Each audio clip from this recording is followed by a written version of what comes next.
is the Big O Show. This is the Big O Show.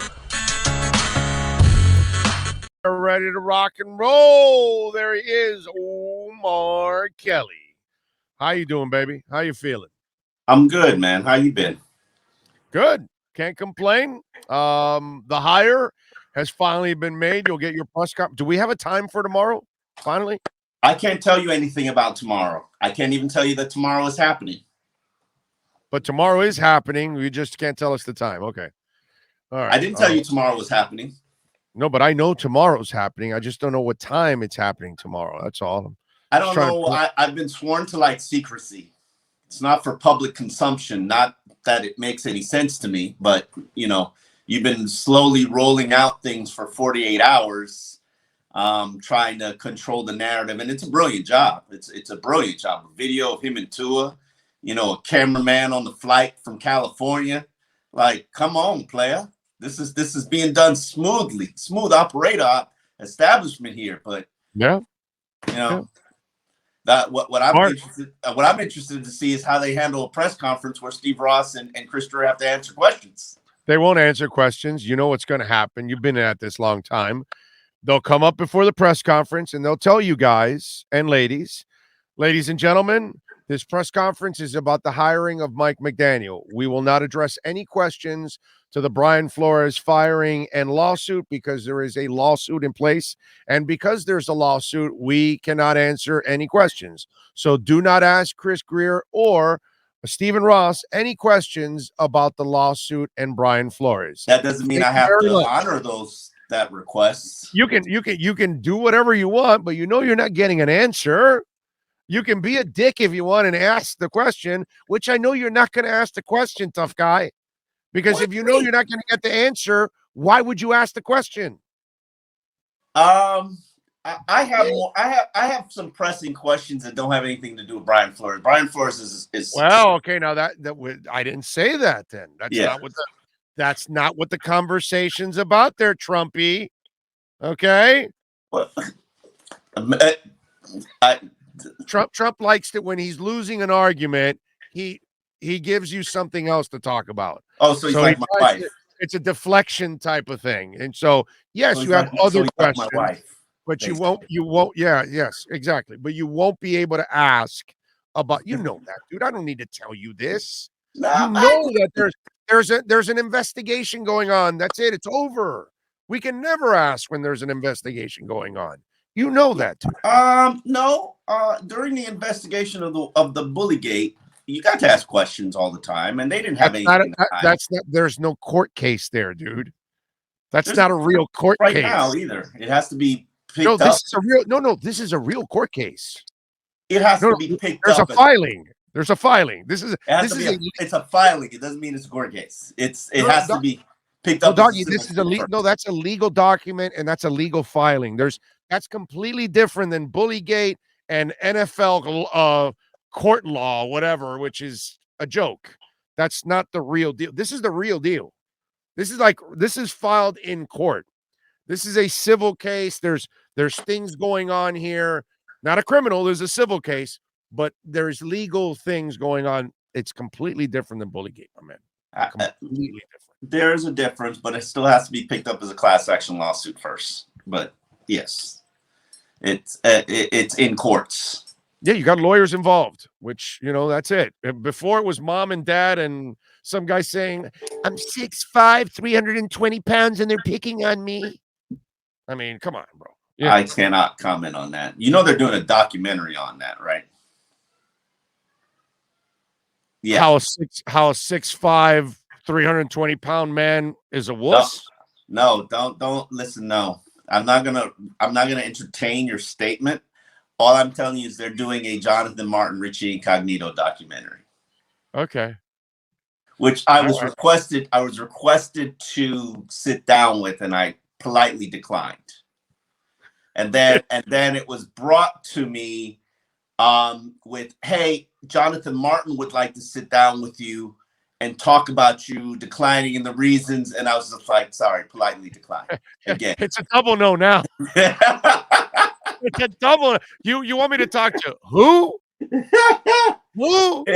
I said to them, when Richie Incognito is a full participant in this documentary, I shall sit down and have the talk.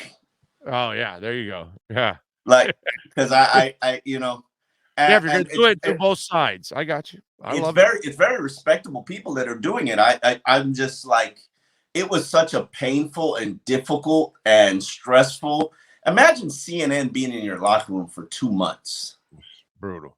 It's ridiculous. But like CNN and the news world in your locker room for 2 months, and you know, this is where people were like, "Oh, this is massive. Brian Flores' lawsuit is massive. It's ginormous."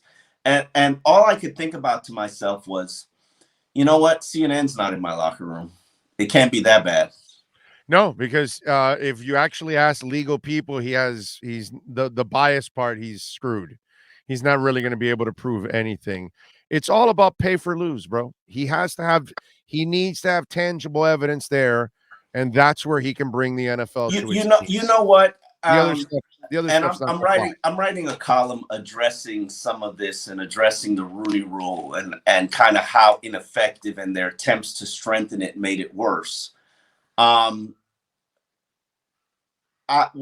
I support Brian Flores and what he did, and I think that just about every single word that he said, except for the $100,000 per loss, that you're gonna have to prove. I believe every word that he said, from tampering on down, and I even believe there's some merit to Steve Ross wanting him to lose games. The one problem I have with all of this is that it shines a light on what the real NFL is, because now people are seeing, like, he pulled back the curtains and was like, "See, look at this. This is it." Well, we knew that already. Well, no, I didn't you knew that. I knew that. Maybe hardcore NFL fans knew that. The general public has no idea. I think we do, man. I think they don't see it. I think they see no minorities roaming the sidelines, dude. You see it, bro. It's obvious. No, but you don't understand why, and you don't get why, and you don't, like, if you look at every team, unfortunately, if you look at every team on their coaching staff, there's some beneficiary of nepotism. Even in but Omar, people that are even hardcore, they live that in life. You're correct. They see the woman getting passed over for the man. They see the gay not being picked. They see the black, the Hispanic, the Asian being passed over by somebody else. They see them also being promoted and not thinking that it's fair and just. Right. This happens in all walks of life. This is not just a football thing. Women have to live with this forever, dude, in all walks of life, whether they're sexually, manipulated or assaulted or whatever, or they're not being treated fairly. And the same thing that goes for other minorities or gays or anything like that. So this is something that I think we all deal with in life. I think all of us have seen it, experienced it, lived it in some way, some form, some fashion. So even if you're not a strong NFL follower, I think you have a taste of bias. I think you've experienced it one way or another. You know what I mean? Maybe not in the shoes, but you've watched somebody else at least. You know what I mean? And you've had to have said to yourself, something's wrong here. That's fair. That's true. You know what I'm saying? By the way, what did you think of the statement released yesterday? Lawyers doing what lawyers do and trying to keep this in the public eye. Lawyers work for clients. Clients have to. Yeah. But lawyers, I'm sorry, my lawyer in my divorce didn't always do the things that I felt was in my best interest, but she did what she felt was in the best interest of the case. And sometimes they weren't exactly as tasteful as I would have thought, but the goal was to get the outcome that I wanted. And unfortunately, this is going to be tried in the court of public opinion before it ever even hits a judge's desk. Yeah, but forget about public opinion. I don't care about public opinion. I'm talking about the black community in general and black coaches. That statement shit all over Lovie Smith. It That was did, but there. Hold on, it did. that was like, oh, well, they only picked Lovey because I'm suing the NFL. Well, okay, But it it's did. not because Lovey's better than me. It did. No, It that's did. that's what that statement said. It did. That's No, disgusting. it did.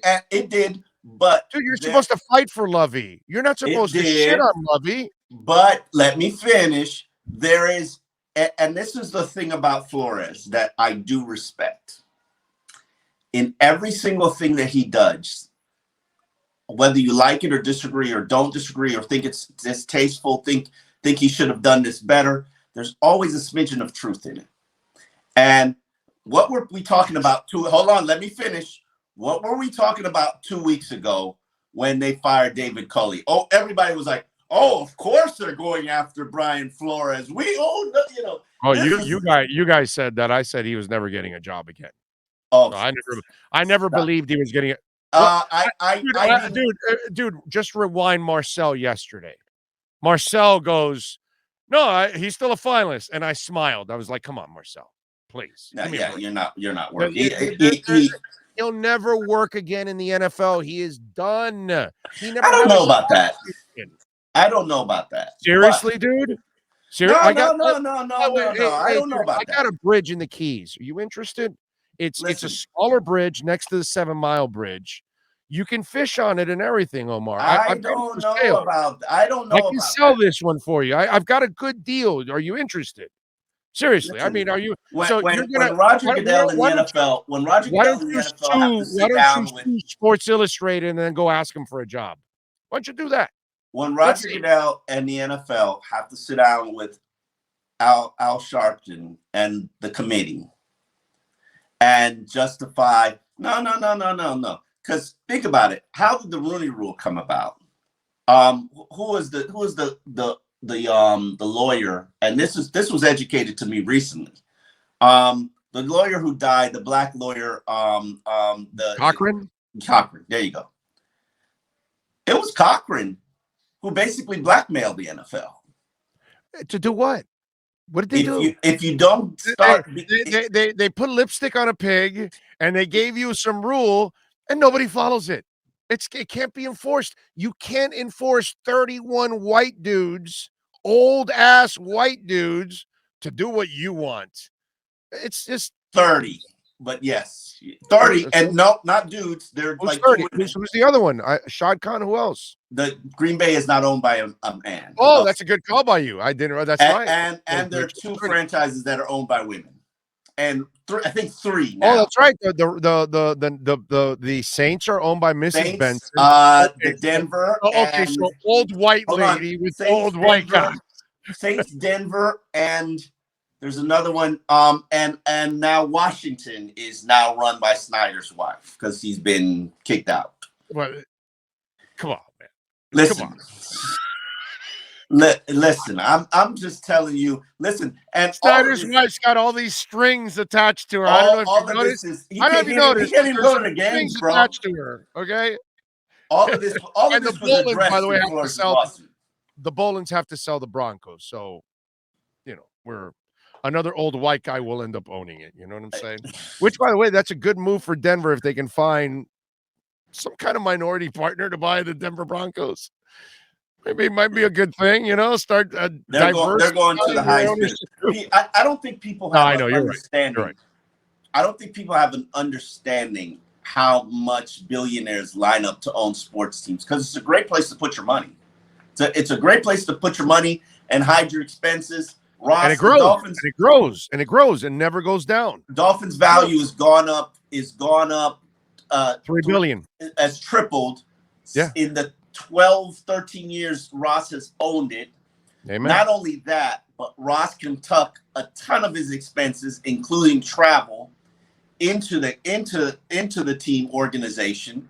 So that elevates and charge it against the players because it's part of the salary cap. Ross could pay himself $40 million a year in salary. Ross could hire his own employee. I'm just using Ross as an example. It is a great way to multiply your money and hide expenses. They don't say hide, okay? Because now you're making Ross sound like okay, not hide. And You know what I'm saying? It's just now we're making him sound dirty. You know what I'm saying? It's like, No, hey, I'm he's washing money. Yeah, He's washing money. They bought the Dolphins to wash money. You know, no. By the way, But get it back is washing money. No, it's not wash. Don't say that. It's not washing. That guy doesn't need to wash well, money. It's the NFL. They print legal money. It's the NFL. They print legal money there. It's a great way to circumvent. I don't know. Whatever. Let's move on. Yeah, I don't know please how to say stay it away properly. from that one. Yeah, you need to stay away from that one. Brian Flores' statement was irresponsible. Was minor league. It was petty. No, it wasn't irresponsible. Yeah. Well, why isn't Eric Bieniemy saying that? Because he has more than Brian Flores already got a head coaching job. He got a shot. Eric Bieniemy gets no shot, and he at least acts like class all the time throughout this whole thing. That what? He's not releasing statements trashing. Lovey just got the job because I'm suing. Because we all know Lovey's not better than me. That's what Brian Flores said yesterday. Lovey supposedly entered one. I find what.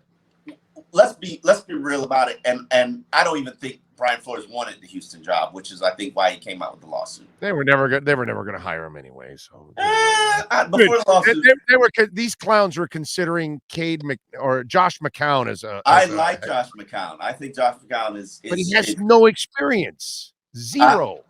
Nothing. That's a problem. That's a problem. But I think that I think that Josh McCown, Ryan Fitzpatrick, and Chad Pennington.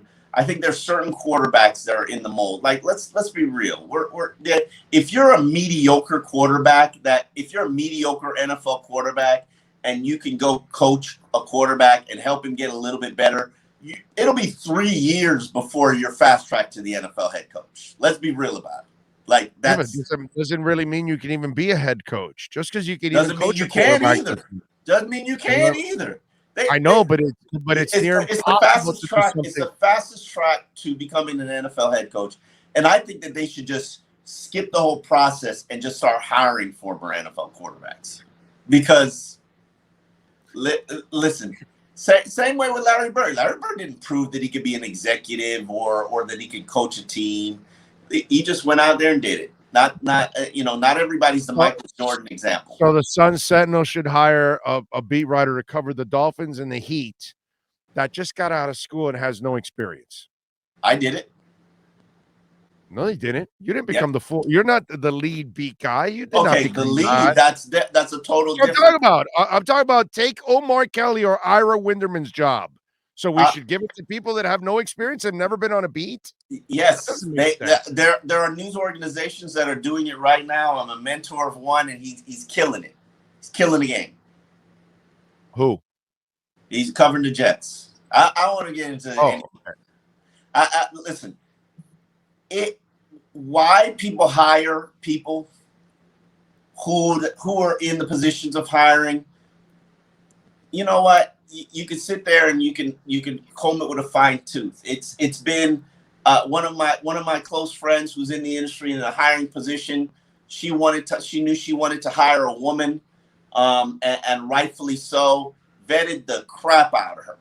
Had me read a ton of stuff to make sure that I said to her that she was able to do what she needed to get done.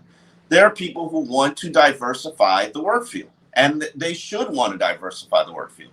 And there's no reason why people shouldn't be viewed as capable and competent in terms of doing their job. Did a lot of people need to cut their teeth? When I covered the Heat my first season out of college, did I need to learn a lot of stuff? Did I need to cut my teeth? Absolutely. Did Ira teach me a crap load of stuff that I never thought about, heard about? Absolutely. Same thing when I work with young people. It's a process that they have to go through. And then when they go through that process, they're going to be just as capable as just anybody else to get the job done. So you don't have to hire the veteran guy who's done it, which is, getting back to the Dolphins conversation.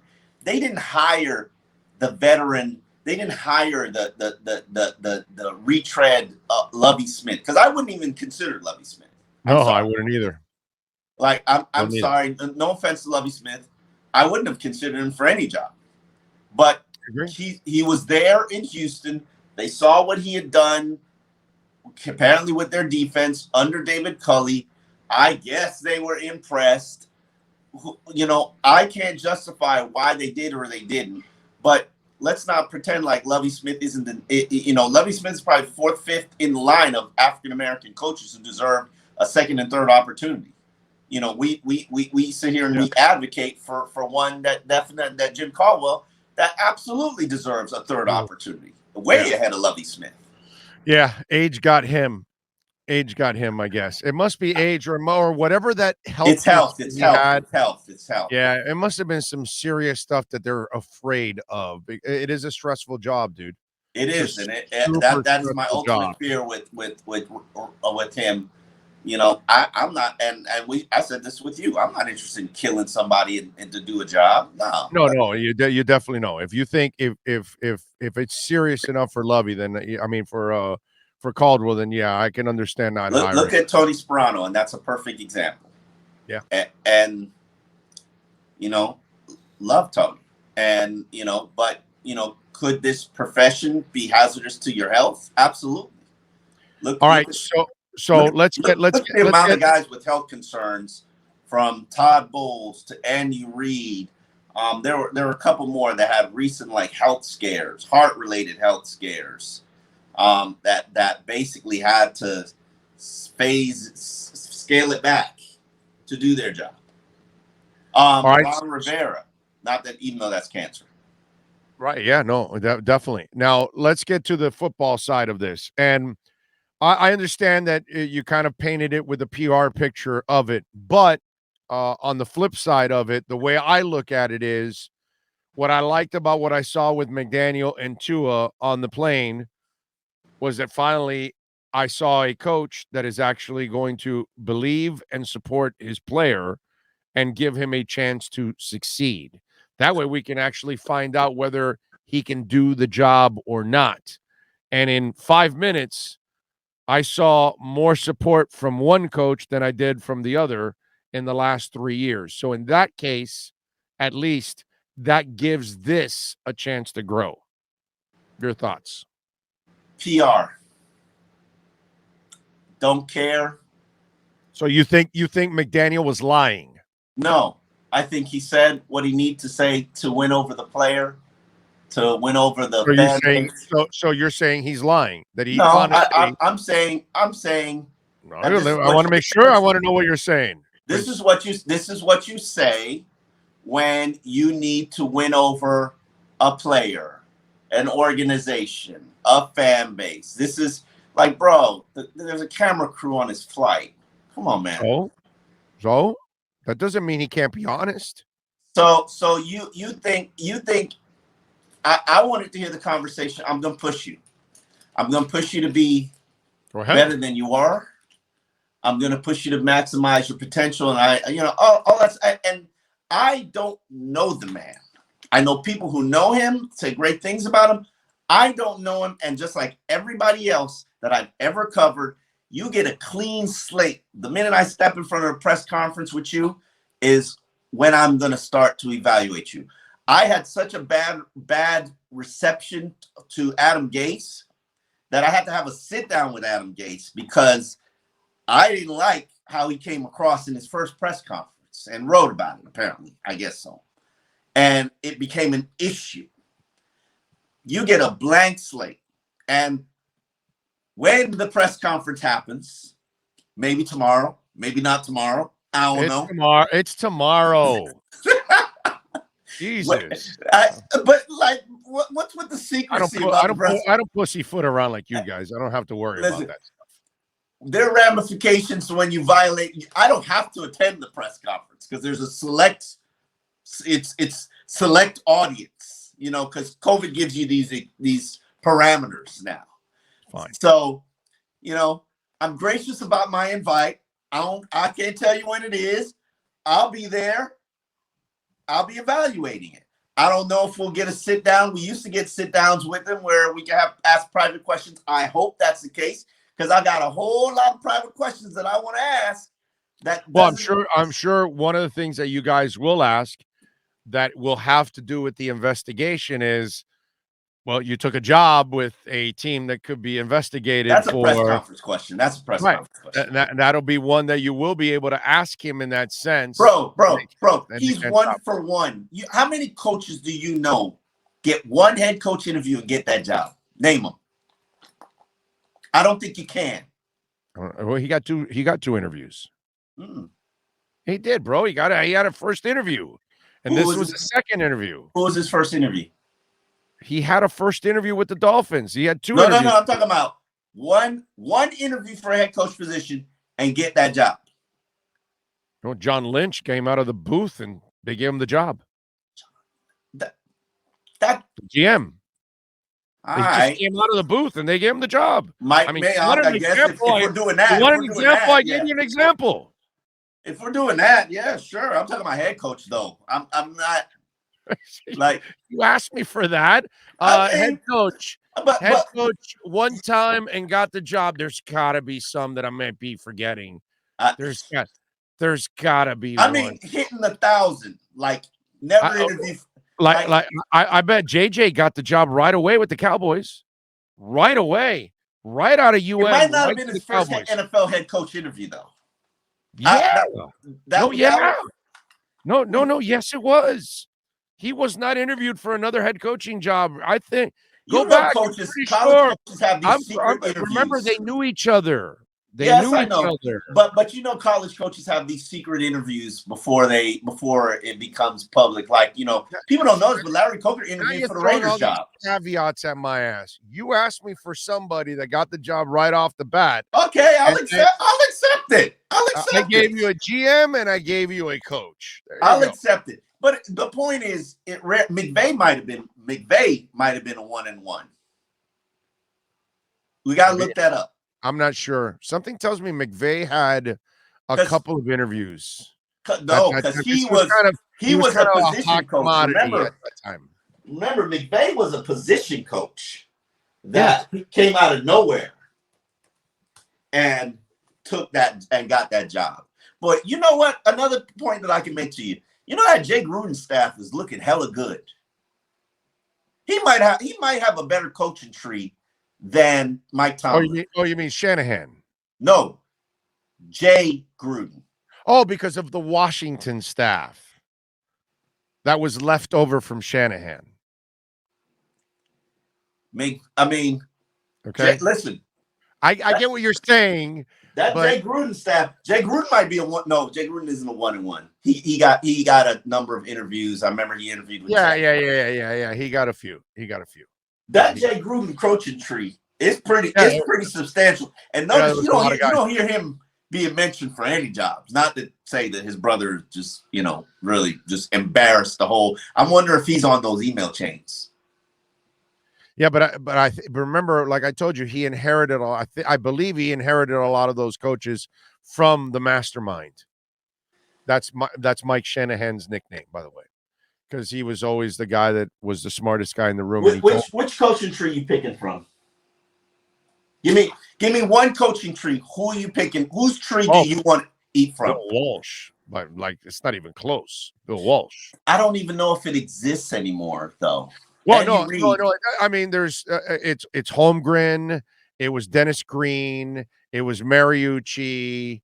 It was who am I missing? Sam Weish. And you said Andy Reid. Andy Reid. I mean, it's a hell of a tree, bro. And Andy Reid's tree off of Walsh's tree is actually pretty good too. Oh, Andy Reid's tree is the best in the NFL. I've looked it up. Yeah, of the modern day trees. Andy Reid is number one. Yes, not even close. Yeah, and McVay's establishing a pretty impressive tree. Well, that's more off the Shanahan tree. All those guys are really off the Mike Shanahan tree. Really is what they are. Yeah, they're all roots from there. Really, that's what it is. Kyle, everybody, and all those guys. It all kind of comes from that tree there in a way. But yeah, it's an interesting one. All right, so you're not believing in anything now on McDaniel and Tua on the relationship. No. You don't believe that you saw true honesty there from the coach, that he really doesn't believe what he said. You're saying No, that's not what I'm saying. What I'm saying is that's what you said. So what I'm saying is that's what you say when you're trying to ingratiate yourself to no, the I said franchise. it's PR. I said it's PR. It says PR. I don't. Then you're saying he's full of shit. Then No, it's I don't from the know. heart. I don't know him. I disagree with you. I think I saw a coach talk from the heart that he believes in that player and he wants that player to succeed and he looks forward to coaching that player. I don't think there was one bit of Hollywood in that comment. You're telling me it was all Hollywood. Here's what I'm saying to you. I know Steve Ross. I know him quite well. I know Steve Ross, if given the opportunity to be on Hard Knocks again, he'd jump at it. And he'd want a coach who would jump at it too. I believe, this is a theory, don't have any proof. And I believe that if that Mike McDaniel fits the mold. I've seen Steve Ross in a setting with Adam Gase, and it personified what I believe Steve Ross needs a coach to make him cool.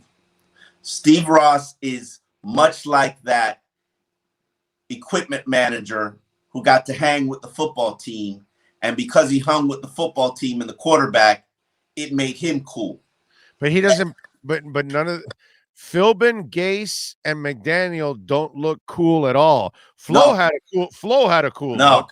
Gase made him cool. Gase made him cool. You have to see him. You have to see him in the NFL owners meeting. Yeah, nothing about Gase is cool, bro. You don't know Gase.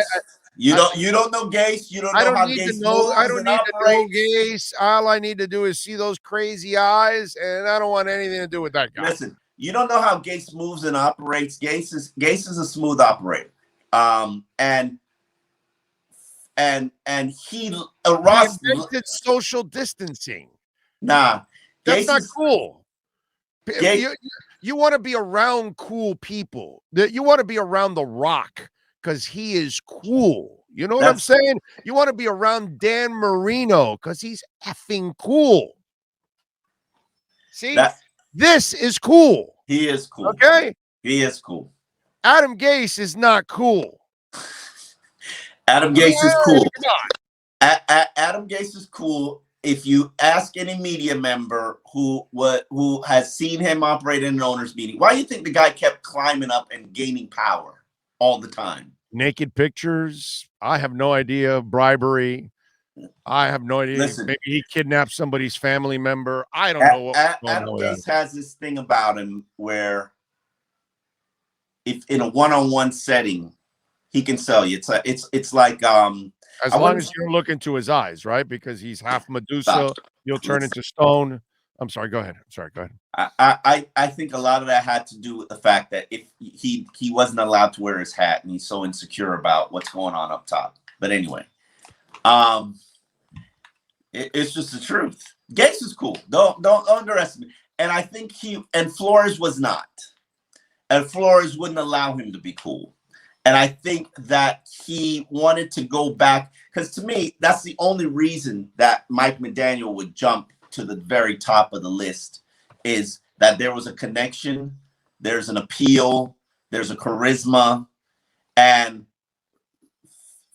Ross wants it. Ross needs it. And no shot that maybe X's and O's wise, it's a good fit. He's a modern guy. He loves the run game. They need to improve their run game. In what decade has the Dolphins ever tried or made an attempt that wasn't accidental, because 2016 was accidental, to actually beef up and strengthen their run game? What tell me the year. Oh, the year with Jamie Nails. Okay, that was it. I meant in this decade. Oh, you're dude, I'm going to use your ammunition against you. The unicorn line. But that was an accident. Gase didn't even like it. You don't sign those three. You don't draft draft two of those players and sign one by accident, my brother. Nah, that You drafted 2016 Jawan was James, you 2006. drafted Pouncey, and you signed Brandon Albert. That's not a mistake, Trust me, right? they didn't intentionally become a dominant run team because Gase hated every minute of it. Yeah, okay, but they hit on three decent linemen, so like, okay, now they got Larry Tunsil by accident. They lucked into Larry Tunsil. When those guys were healthy and they actually figured out, hey, Jay Ajayi can run the ball, they actually had success. Yes, they did. Too bad. So, but they never wanted to. This is not their way, and now they're about facing, which makes no sense to me. Now I preached this for a decade. For over a decade. How can it not make sense? The guy that talks to me all the time about the run game in the O-line. That's who you are, dude. Because I preached this for a decade, and they're like, that shit doesn't work. That's stupid. Like, come on, works. Man. They don't. It works. It works. Either they have all of a sudden had an about face come to Jesus moment, or it's just convenient for them. Omar, can't they be doing a move that they think it's actually a good move? That they're trying. It was a good move last year when I said you should be doing this, and you can't do anything about it if your head coach is not completely committed, my brother. He always talked about it, and then he coached this bitch ass team, so it made no sense to me, but. And his moves counteracted what he said he wanted to do. In Tennessee, it doesn't make any sense when Duke has 7 rushes for 49 yards, and you're not giving him 7 more to see if it turns into 100. But what is the front office and the owner going to do if the head coach is the one that's deciding all of that crap? That's why the guy that's here now will probably have a healthy respect for the run, which is something you love. A healthy respect for offensive linemen, which is something you love that you've been talking about forever. They actually signed a guy that I think you might end up loving because philosophically he has a lot of things that you like. Absolutely. No question. Philosophically, we're aligned. You have talked basically about guys like Mike McDaniel. Now they hire Mike McDaniel. I'm totally philosophically aligned with him. No question about it. Football-wise, I'm philosophically aligned with him. I just don't know whether he's a leader of men, and I don't know if he can assemble a coaching staff. Don't know how good he is at relating to players and selling them. Because ultimately, that's every young coach you hire, my brother. Absolutely, every young coach, right? I don't know how he works the media. When Spo takes over and he gets kicked off the nest, right, and he has to fly on his own, we didn't know if he could coach, if he could develop, if he could get the respect of players, all that kind of stuff, right? Yeah. So eventually we find out if they have the goods or not. But, that's an issue you're going to have with every coach you hire that doesn't have experience, Omar, right? Every coach. Yeah, and I'll judge him based on what I see, the end results, the product. Like, there's good and bad with every single coach the Dolphins, except for Cameron. Good and bad with every single coach the Dolphins have had. Yeah, truly, there is. But it is true. There was nothing positive. No, there was good and bad with every single coach. I want him to be a leader of men like Tony Sperano. I want him to be organized and detailed like Joe Philbin. I want him to have a command of his team like Brian Flores. Also keep the field clean like Joe Philbin, because he would pick up papers and things like that. I want him to work the media like Adam Gase. I want him to, I want him to. You want him to run his fingers through his hair like Dave Wanstead? No? I don't even remember the Dave Wanstead era like that. Like, I don't. Oh God! Whenever it got hot and heavy on the sideline, he was running his fingers through his hair. Luckily for Wani, he had great hair, so that's a good thing. Wani had the hair and he had the mustache. Oh, he had the great stash. Wani has one of the great stashes of all time. There's no doubt about it. I am anxiously and if I need to stop saying that. I'm hope I'll get an opportunity to get to know Mike McDaniel. I hope so. He'll be my 6th coach. He'll be my 4th straight rookie coach. I hope we don't have to make the same mistakes that all 4 have made and learn from them. Make sure when you meet him tomorrow, tell him, hey, Mike, by the way, on the plane talking with Tua, you're full of shit, aren't you? Huh? You're full of shit. No, that's not what I said. That's PR flying your part, right? That's just I said it's PR. I want the closed door meeting with Tua. That's what I want. You want a closed door meeting with Tua? I want to see the closed door meeting with Tua. I don't think the franchise will allow that because they're afraid of what you'll do to Tua. So no, they probably won't. They probably won't allow your terrible influence around that young man. You know what? I have such an admiration for Tua. You're off the bandwagon. How can you have admiration? I know. The bandwagon you're off on. But the young man knows I love him. I truly do. Yes, I do. No, you don't. Stop. Look, we're not going to do this. I just need to see him be the We love him. We love him. See, this is love. See, this is love right here. I'm gonna go to Home Goods and get that decorative Tua kitchen piece. You can't get it because you don't believe in him. Okay? Sick the baby Yoda on your ass is what I'm gonna do. You sick the baby. What's Baby Yoda gonna do to me? Like for real? Like Baby Yoda's got some powers. Shoot! They moved the press conference.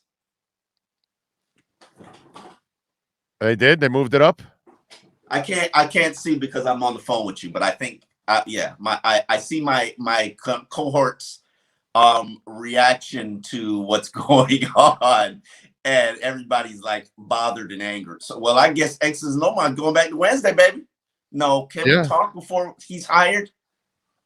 Oh no. Yeah, you can talk about the hire, and then on X's and Omar, you can also talk about how phony Mike McDaniel is about his message to Tua that he doesn't All really I believe said in. was it was PR. I didn't say you're phony. saying that by saying it's PR, you're saying he's just doing it for fluff. That he doesn't believe in the guy. See, bro, he's got a camera crew on him. So what? Why can't it be real because there's a camera crew? I don't understand that. Why can't the guy actually be himself? Is Kardashian's real? Huh? Is Kardashian's her ass isn't even real. So okay. All I'm asking is the show real there? I mean, all I'm asking is the show real? No. Okay. And what you saw today was not real either. Be real. What you saw today was not real either. What was not real? What you saw today, it was PR. Totally so real. Obviously, we're doing X's and Omar's. Oh, hold on 1 sec. Okay, I can't look at it. I think it got moved, homie. Think it got moved. What, the Omar or the press both? Well, they work in unison. So, so Thursday, everything. Okay, all right. No. I don't think we're not doing X's and Omar days. Anyway, I'm not saying anything. I don't know what can happen here. So, you know what? I'm gonna have to dig in here and find out and just tell you guys when the hell the press conference is. I think it can be announced now. I just don't know when it is, but I think it might be Thursday. You think it might be Thursday? I can't look at my emails. Jeez, I'm on the phone with you. Like, let me look at my emails. Let me see. Yeah, go ahead. Look at the emails. You have a laptop there. Tell us when it is, because we got to plan around here on the show so we can. I want to air that press conference and talk about it. Thursday at 10 a.m. Oh, they did it right for our show. That's awesome. So we'll be at Hialeah Park. We'll go on like at night, folks. So you'll know on Thursday we'll go on a little early, like around 9:40, and we'll get prepared for the press conference, and then we'll carry the press conference for you. So, and then we'll talk about it after that, and then of course. Oh damn it! I can't confirm that. Okay, hey, don't pay attention. Don't listen. You guys did not hear at all that it's Thursday at 10 a.m. Eastern. Don't repeat it to anybody. There you now go. I'm gonna be banned from a press conference. Just between us and easily over 100,000 downloads today on the program. Okay. So we'll see if we averaged 95,000 last week. every day. That's crazy. It's absolutely crazy. All right, so we got it. You've got McDaniel's a liar. His nose is growing. He's Pinocchio. And I did not say that. I'm All right. certain he was hired because he believes in Tua and will orchestrate Tua and bring out the best in Tua, which There we Tua go. needs a monster of an offensive line, and he needs a running game. Who said that last year? It was this guy right here. Who right. has always said that I would run my team exactly like the 49ers? Is this guy right here. Before Mike right. McDaniels was the coach. That's right. I And with believe all that, now you hate Mike McDaniel right from the get-go. I mean, that just doesn't make any sense whatsoever, bro. I mean, the first moment you see the man, you call him a liar. God, I tell you, bro. Man, that's amazing. I did not call him a liar. What I said was it was for TV, PR. Okay. All right. So you Tua, say he's full listen, shit. listen. He's full shit. Okay. Tua's gonna work hard. Tua's gonna bring out the No, best. not according to Flo. He has no work ethic. Because of course, a guy that blew out his hip in late November and is ready in September, oh, he's got to have a really shitty work ethic. Yeah, no doubt about it. Talk about smear campaigns. Listen, He smears Tua. I mean, come on, dude. In Flo's defense, in year one, there were coaches that were not Brian Flores who said the young man should have a better mastery of this offense than he has. And that's year one. Like, of course, clearly. Tua, with no offseason. He's Tua beat himself up. He's not getting the number one rep. Beat himself up and absolutely obliterated himself by saying, I didn't do a good enough job. It wasn't my weapons. I didn't have a good enough mastery of this offense. I needed. And I wrote a column defending him, saying this young man is comparing himself to Fitzpatrick, a 16-year veteran, it's unfair. Right. Of course. But those are the standards he has for himself. So if you ask Tua if he worked hard enough to lead the offense, lead the team, be a better leader, he'll probably tell you no. Oh, but that I don't have a problem with that because Mark Dixon thought he would be cut every game. Like, Mark, you didn't allow a sack. Oh, well, no, but on this second play, I let him pressure him and this and that. And it's like, was he eventually cut? Huh? Dude, Mark Dixon thought he was the worst player in the world. Meanwhile, he's like manhandling half the people he plays with. And it's like, yo, Mark, dude, you're an ass kicker. Relax. Take it easy. Oh, no, I sucked here and there. And it was like he lived that life. You know what I mean? So I've met the athletes that are never satisfied with what they do. Those are usually the great ones. So they're great, man. And that's one of the things I admire about Tua. And like, he's going to get everything out of himself and his ability and his body that he could possibly get. And all I know is we'll be waving at you on the bandwagon. You'll be on the sidelines. We'll be with Tua on the bandwagon with a trophy. Hey, championship. It's funny. It's funny that a segment of Dolphin Society blame me for the Dolphins selecting Tua, and then a segment of Dolphin Society will never let me be on the Tua bandwagon because I don't believe in Tua enough. That's right. I sit here on an island all by myself. Like, I'm responsible for Tua, and then I'm also not a believer in Tua. That's right, because you gave up on him. Out of here. You gave up on him. I don't want to be in Tuanon. You can have Tuanon. I'm not in Tuanon. I'm just believing Tua. You're Tuanon. You're in the board. You're a board member of Tuanon. You are. That's fine. That's fine. You could give me a board member. You watch Ozark. I'll have a little Johnny. I'll have a little Johnny Cuba in Tuanon. Whatever, bro. You watch Ozark? No, I haven't. But everybody tells me it's awesome. Oh, it's awesome, bro. What are you doing? Like, I have better expectations for you. Like, I know you're better than this. I know you're better than this. I probably have failed there. Lots of people have told me. It's like telling it's Game of Thrones. It's hard to get people. I tell you, it takes like at least 8 episodes to for you to fully digest Game of Thrones. It does kind of start. You're right about it. It does kind of It start. takes at least 8 episodes. But once you got hooked, you're a lifer. Right. Once you made it to 8, you're a lifer. You need cheat sheets and study guides and all kinds of stuff. But once you're there, because there's too many families, Ozark is like that. It's a slow burn, but once you're in, you're in. But getting back to my point, she's got a board member, the wife in Ozark, she has a board member, and she has to do all kinds of hideous things to get people to be on the board and basically control elections and blah, blah, blah. You are a QAnon board member. Nope. I am going to create a column that highlights the QAnon board members. And I'm not in QAnon. I can't be. No, you've been kicked out. You can't say a negative word about Tua and being QAnon. That's just not how it works. No, that's not true. We say here in QAnon, we say when he does play bad and he made a bad decision, that's fine. Just wasn't his fault. It was Flo's. That's all. You see, I got that one right when you delivered it, right? Yeah, that I would hope so.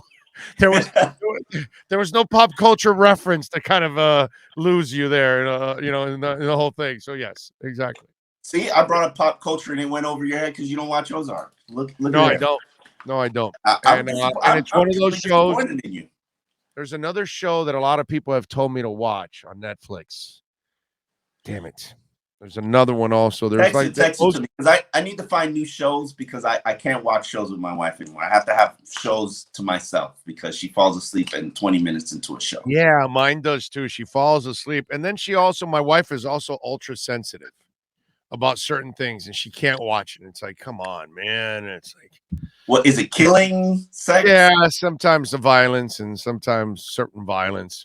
I can't see surgeries. If I see surgeries and blood gushing out, like that does nothing to me. I'm just kind of tired of medical shows.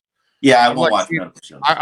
I've seen enough medical shows in my life. It's almost like it's medical and police shows. They're all the same already at this point. I've always wondered why the journalism show doesn't work. Well, Network was pretty good. Did you ever see the movie Network? It's actually pretty good. Broadcast News was all right. I have seen some of those. Yeah. What was that? What was the name of that TV show? That there was one TV show that had I forgot it. It had The Wire. The Wire had a season where there was a newsroom in it. Yeah. Well, The Wire was amazing, just amazing. Yeah. They deserve an Emmy in posthumously given an Emmy. That was amazing. But Newsroom, that was it. Is that the one that they had the sports and all that? That was actually a pretty funny show. That was pretty good. I think wasn't the guy that he died, right? That his Hartman, wasn't he in that thing? I don't know. Newsroom, it was actually pretty good. Why does this press conference keep getting pushed back? You hired a coach on Sunday. I can't tell you what day it's going to be, but now, obviously he's maybe trying to hire a staff. Maybe it is that you guys are going to ask about the staff, and maybe he's got a couple of chances to interview some people, and he has to push things back. You never know. You know what I'm saying? So it's not about the lawsuit stuff because that's not going away. That thing's going to hover around. What do you think if he hires Vic Fangio? Love it. That's better than Flo, because Flo didn't want to surround himself with veteran coaches. Fangio also did. Caldwell bolted on him. Exactly, and so did Gailey. That's not a good thing. But this guy, what I love is that Fangio also was a head coach. So Fangio can run your defense, and as a young coach, he can go over to Vic and say, hey, how did you handle this, and that? Good sounding board for him. So I liked it in McDaniel. If he's willing to do that, I hope he does that for a couple of people. I hope he brings a couple of real veteran coaches in there. He's super young. Not that McVay. I got to look at McVay's first coaching staff and Shanahan's first coaching staff. Wade Phillips was in his first coaching staff. So that's kind of a Vic Fangio move. This is kind of like Gase 2.0, because you're expecting him to actually polish up a quarterback and deliver a top 15 offense. Right. And not have to micromanage everything. So like he hands off the defense to Fangio and he doesn't have to worry about the damn defense. He gets a good special teams coach. Boom. The guy we had here had subservient coaches, and then he was micromanaging everything. And then if you're micromanaging, you hired the wrong people. You just hired the wrong people. Or you needed to micromanage. But then he wasn't micromanaging hired the wrong offense. people. He wasn't micromanaging nothing on offense. What I'm saying, well, he kind of did because he's the one that kept Brissett in there. So yes, he was micromanaging. He kept what? Brissett. He kept him in there. Okay. You do know that when he got injured, right, up until that moment, he thought he could win with Brissett. And the quarterback was healthy enough to play him. And then finally, when the quarterback went in there and Brissett was going to go, he finally came to the realization. That's what happened there at that moment, Omar.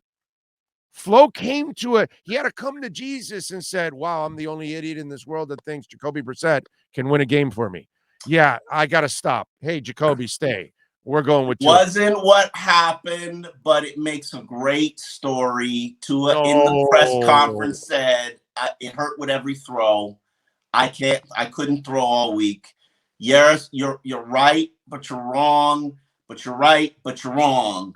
There's so many different, and he did think he could win with Brissett, but not like. Come on. Man, Tua came in that game and he played better than Brissett, bro. Even all effed up like he is. But he was always going to play better than Brissett. Come on. So then you don't play Brissett. The second, but he couldn't throw. Trust me, I watched practice that week, and they hid the fact that Tua couldn't throw all week.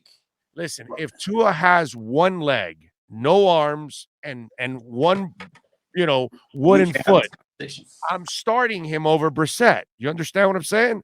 No, all right. Whatever. Tua wakes up in the morning, I'm starting him over Brissett. It doesn't matter what's happening with the kid. He could be drunk off his ass. I'm starting Tua over Brissett every day of the week and twice on Sundays. That's the problem with all of this. It bothers me a little bit, and I'll say this here, that because the young man likes to play golf, Discover Golf likes to play golf, that now all of a sudden, and golf's in his off time, now all of a sudden he's not committed to the game. Like, come on, man. And honestly, that never came from Flo directly, but you know where it was coming from. Yeah. And it's like when the hire was done, there was somebody who created a meme, a video, and superimposed faces where it was Tua and Greer tagged, and it was a Star Wars thing, and I retweeted it where it was Tua and Flo like Tua and Greer battling against Flo, and that truly is how it ended, and it's stunning. And for people who don't understand, like, yeah, this guy got fired because he was a hole, like, and then to explain it to people who are not in the circumstances, in the situation, and then throw the racial element on top of it now. Right. Which had nothing to do with it. Correct. Which had nothing to do with it. But when you add all of those elements up and then you have to explain it to people, it just makes no sense. But then you have to say to him, you're like, yeah, he got hired because he couldn't work collaboratively with others, which subsequently means he was an a-hole. Right. And then you live in an experience where he's an a-hole to everybody, and you're like, yeah, he was an a-hole. Like, what do you say to that? Right. You can't say anything. Like nobody wants. Yes, you were supposed to be tanking. Like, you strayed from the script. Like, okay, people were bothered and upset about it. Like, but he never had any. Now, and listen, if this was true, it's insulting in every way possible. You can't tell a coach to quit. And any coach with any scruples is not anybody that's covered sports Coaches don't quit. Who's telling a coach to quit? That's what I'm saying. You get if it's true that Ross said, go take a vacation. We'll give you $100,000 for a loss. I mean, that's disgusting at every freaking level. And any of us that have been in this business and you covered coaches, those are the most intense people you will ever meet in your life in every sport, hockey, football, basketball, baseball. Those mother effers want to win at everything, dude. That's how they coach. That's how they manage. And to tell them to go against that is against every grain of their soul, dude. So that's why you can't make strategic for Flo's sake, he better have some tangible proof. It better not be a he said, she said, he said, whatever. That's not going to be enough, even if it's true. He lost game. He lost games after I believe I know exactly the point. And he lost games after that point. So there should be $100,000 deposit or Well, no, there isn't. No, Omar, he couldn't take the money because then he's just as guilty. Yeah, I know. You can't do that unless you went to the authorities and said, "Hey, I'm going to take the money. You guys know I'm going to take the money, so we can then nail him. But I don't want the money. I'm going to give you guys the money, and you give the authorities." So if you would have included the authorities and everything in that, then you could have covered your ass. Problem is, now that you wait at the end of all of this, it just ends up looking more like sour grapes for you, more than anything. It's really the final 2 games of the year. Cincinnati, you could not have won that. You should not have won that overtime game. Should not have. I wrote a column that you really screwed it up. That was my column after the game. Like, you really screwed this season up. Like I was having a Twitter meltdown when that game went to overtime. I was losing my shit. And it is what it is. Beautiful thing. All right, follow They beat New England at the end of the year. It didn't really make a difference because you still had your chance at the number 2 quarterback anyway. But it ended the dynasty, so that was a sweet thing. That was a good thing out of it, at least. That was the nail in the coffin of the dynasty. This is such a painful era of Dolphins. Well, let's hope we get some pleasure now from here on out. All right, follow him on Twitter at Omar Kelly. Catch his work there at the South Florida Sun Sentinel. And, of course, catch him a couple times a week here with the EJDconstruction.com Miami Dolphins report. Oh, as always, thank you, my brother. Appreciate you. See you. There you go. Omar Kelly.